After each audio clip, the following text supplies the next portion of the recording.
Magandang araw po muli mga kapistolero. Pag bumibili ba kayo ng bala, tinitignan ninyo yung box kung ano yung nakalabel, lalo na sa mga imported brands.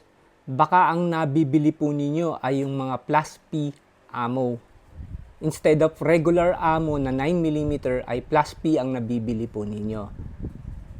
Yan ang pag-uusapan natin ngayon kasi karamihan din sa mga gun owners, lalo na sa mga bagitong gun owners, hindi po nila alam kung ano po yung plus P at mga regular ammos.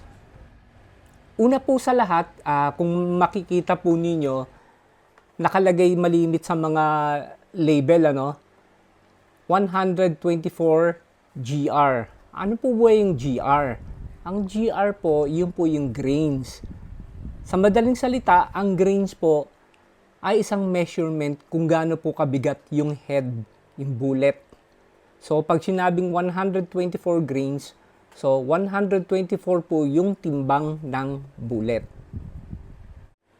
Pag bumibili po tayo ng mga bala natin, especially sa gun show, di ba? Ang dami pong mga naka-display na mga imported brands na mga bala, mga ammos, Gaya po nito, yung Magtech o kaya itong Hornady. At makikita po niyo dun sa label, nakalagay plus P, gaya nitong Magtech, nakalagay 9mm Luger plus P, 115 grains JHP. So po, ano yung JHP? Ano po yung JHP? Yung po yung Jacket Hollow Point. Sa usapan natin ito, mas talakayin po natin kung ano po ba yung plus P. Ang plus P, ang ibig sabihin po nito ay added pressure. Plus pressure, mas malakas po ito. Ang mga regular na 9mm na bala ay mayroong 35,000 pounds per square inch or PSI. Samantalang ang mga plus P ay nasa 38,000 PSI. Meaning, mas mataas po ng 10% ang pressure ng mga plus P ammos. Ano naman ang advantage ng paggamit ng mga plus P na bala? Una, mas mataas o mas mabilis ang terminal velocity. Pangalawa, merong pag-aaral sa ballistics na pag gumamit ka ng hollow point na plus P, mas maganda ang expansion ng hollow point. Ano naman po ang disadvantage ng paggamit ng plus P na bala? Ang isang disadvantage na nakikita po nila ay mas ma-recoil sa baril.